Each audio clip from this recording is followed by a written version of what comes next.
بسم اللہ والحمد للہ والصلاة والسلام علی رسول اللہ۔ السلام علیکم ورحمۃ اللہ تعالی وبرکاتہ۔ جیسے ہی قربانی کا وقت قریب آتا ہے تو کچھ لوگ جو کچھ زیادہ ہی عقل مند ہیں ایک غلط فہمی بڑے زور و شور سے پھیلاتے ہیں کہ دیکھیے یہ لاکھوں کروڑوں روپے جو قربانی پر خرچ کیے جا رہے ہیں، اس سے کسی غریب کی مدد کر دی جائے، کسی غریب بچی کی شادی کر دی جائے، کسی غریب کا گھر بنوا دیا جائے تو یہ کتنا اچھا ہوگا، کیا ضرورت ہے کہ قربانیوں میں اتنا پیسہ خرچ کر دیا جائے۔ تو ایسے لوگوں سے کوئی پوچھے کہ تم جب شادیاں کرتے ہو لاکھوں کروڑوں روپے اس میں خرچ کر دیتے ہو تب تمہیں غریبوں کی یاد نہیں آتی؟ اپنے چھوٹے چھوٹے فنکشن میں لاکھوں روپے خرچ کر دیتے ہو تب غریبوں کی یاد نہیں آتی؟ صرف قربانی کے دنوں میں تمہیں غریبوں کی یاد آتی ہے۔ اب میں آپ کو اصل مسئلہ بتاتا ہوں کہ اصل مسئلہ کیا ہے۔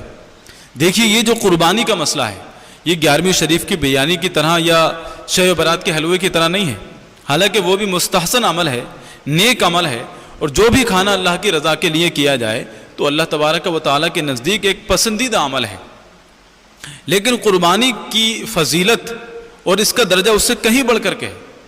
صحابہ کرام نے عرض کیا رسول اللہ قربانی کیا ہے؟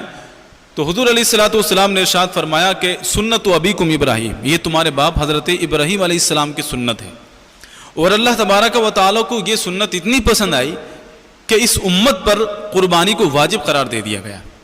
ایک حدیث میں حضور علیہ الصلوۃ والسلام نے ارشاد فرمایا کہ تم جو بھی جانور ذبح کرتے ہو اس کے ہر ایک بال کے بدلے تمہارے گناہوں کو معاف کر دیا جاتا ہے۔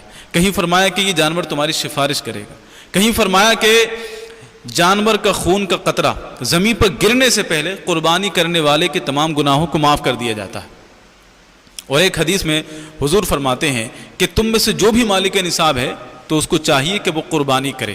ایک اور مقام پر فرمایا کہ قربانی کے دنوں میں اللہ تبارک و تعالیٰ کو سب سے زیادہ پسندیدہ عمل قربانی ہے، یعنی اس کے مقابلے کوئی اور عمل اتنا پسند نہیں ہے کہ جتنا قربانی ہے۔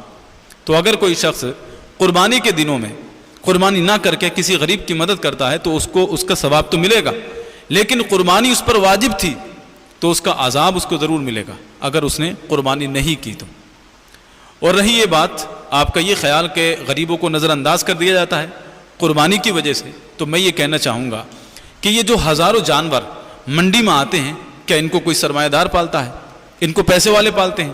ان کو غریب پالتے ہیں، اور پورا سال اس امید اور اس آسرے میں ان کو پالتے ہیں کہ جیسے ہی قربانی کا وقت آئے گا ہمارے جانور کی اچھی قیمت ملے گی، اس سے میں اپنا قرض ادا کروں گا، گھر بناؤں گا، اپنی بچی کی شادی کروں گا۔ اس آسرے میں وہ ان جانوروں کو پالتے ہیں، اور یہ حقیقت ہے کہ ان کے جانوروں کی قیمت اور دنوں کے مقابلے میں بڑھ کر کے ملتی ہے، اور شریعت نے کہیں پر بھی نظر انداز نہیں کیا۔